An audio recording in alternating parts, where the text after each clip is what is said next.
Vamos a hablar de una figura excepcional, donde los municipios y distritos normalmente todos los años regalan parte del impuesto que deben de pagar los contribuyentes. Normalmente lo comunican y lo ofertan entre los primeros meses del año, específicamente entre los meses de enero y abril, y lo exponen como beneficios, incentivos o obsequios. Esta figura no se encuentra establecida en la ley y toma como fundamento la autonomía administrativa de las entidades territoriales descritas en el artículo 287 de la Constitución como fundamento para regalar parte del impuesto. Se caracteriza por descontarle parte de la obligación a propietarios poseedores de bienes muebles que se encuentren al día en el pago de sus obligaciones en periodos anteriores al año que está en curso y que por esa razón, teniendo, como ya lo indicamos, en cuenta de que no hay una norma que señale ni un mínimo ni un máximo a descontar, sino que le deja la voluntad a cada entidad territorial decidir qué, cuándo y cómo descontar el impuesto. La figura que estamos desarrollando es el descuento por pronto pago en el impuesto predial o el beneficio fiscal al mismo.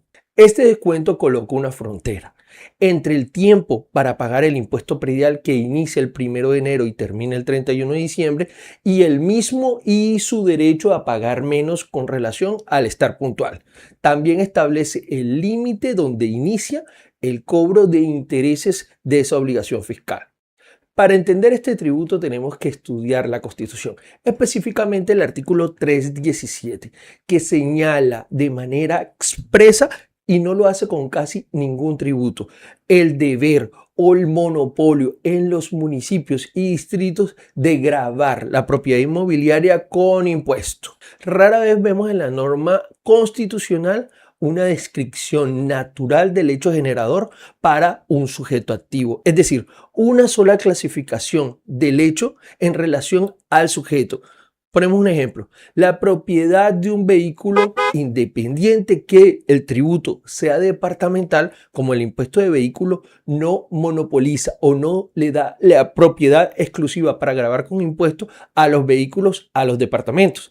En este caso podemos ver que todo vehículo es gravado con el impuesto de vehículo sin tener o digamos teniendo en cuenta las excepciones que establece la norma, pero a los vehículos también se gravan con otros tributos. Podemos observar que la propiedad de un vehículo puede generar también los derechos de tránsito que ya no son departamentales sino municipales. Entonces, teniendo claro lo anterior, la Constitución señala de manera exclusiva a los municipios como aquellos sujetos activos, o sea, aquellas personas que pueden gravar con tributo una obligación fiscal relacionada con inmuebles, impidiendo que otra entidad territorial o que la misma nación, en casos excepcionales, pueda gravar los inmuebles. Bueno, si no se encuentra ni en la Constitución ni en la ley este beneficio, ¿quién lo inventó?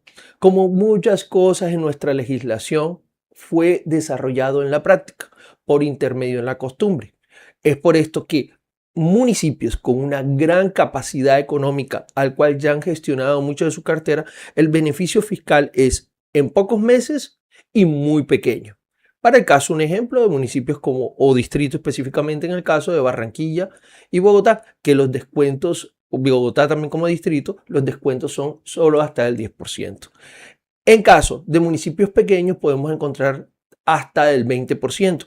Y los municipios en estas grandes entidades territoriales llegan máximo hasta abril.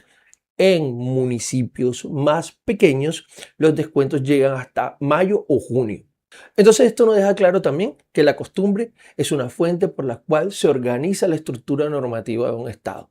Y teniendo en cuenta los efectos de la costumbre, son estructurados de manera ideal en la norma a través de la práctica con normas complementarias de autonomía administrativa. Miren, básicamente es tan atípica la situación que la misma Constitución en el artículo 294 establece que solamente a través de la regulación normativa interna de cada entidad territorial se podrán establecer exenciones y beneficios.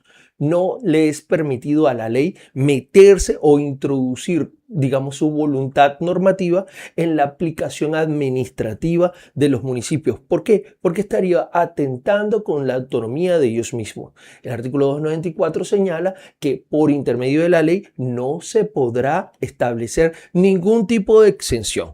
Simplemente lo podrán establecer los municipios, para el caso concreto, a través de acuerdos. Los municipios, a través de los acuerdos, pueden establecer el pronto pago de sus obligaciones fiscales, colocando en la misma norma un periodo hasta cuándo aplica este beneficio. Pero también hay otros que por estructura normativa lo establecen a través de un calendario tributario que presentan o a final o a comienzo del próximo año en el curso, y en el que determinan las fechas específicas en la aplicación del beneficio fiscal. Lo que nos obliga a tener presente cada inicio de año el artículo específico del acuerdo en el que señala el porcentaje del descuento y la fecha máxima de pago, y también tenemos que tener claro el artículo correspondiente al decreto, porque se puede hacer por decreto también, que señala el periodo o el beneficio fiscal con base en el calendario tributario del municipio o distrito. Bueno, ¿y cómo sabemos cuándo y cuál es el beneficio?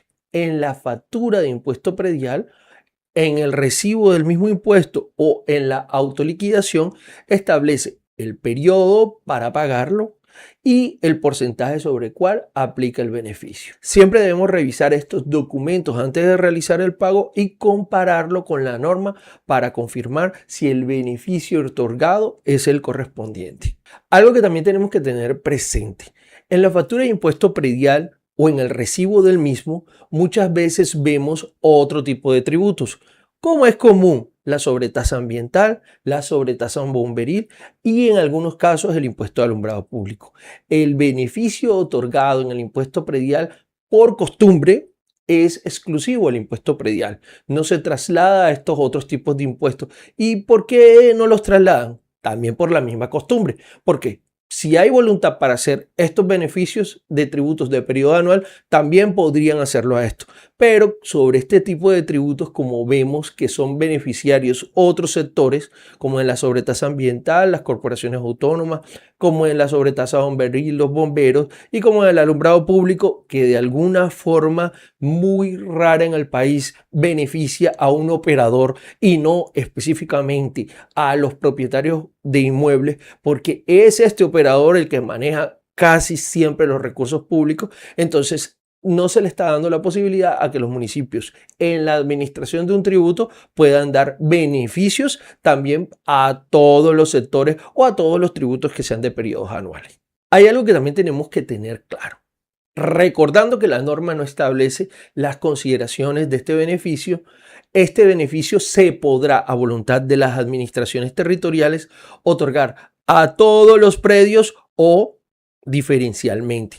Si los municipios o distritos consideran que el beneficio solo tiene que llegar a los predios estrato 1 al 4, lo puede otorgar. Eso sí, estableciendo un porcentaje. Si establece que aparte del 4 al 5 y 6 también darle un beneficio, pero reducir el beneficio, lo puede hacer, teniendo en cuenta que no tiene un límite, sino la misma autonomía administrativa. Si considera que el descuento no se lo deben de dar a las empresas industriales, comerciales o de servicios, porque tengan capacidad económica, porque adicional a eso no se contaminen, establecer el motivo indistintamente, ellos pueden determinar a quién o no a quién dárselo. Entonces, teniendo claro esto, siempre que establezca un límite de la norma, se debe cumplir la norma. Para casos específicos como este, como no es la norma, sino que básicamente es la costumbre, cada municipio indica con base en su autonomía a quién y cómo dar el beneficio.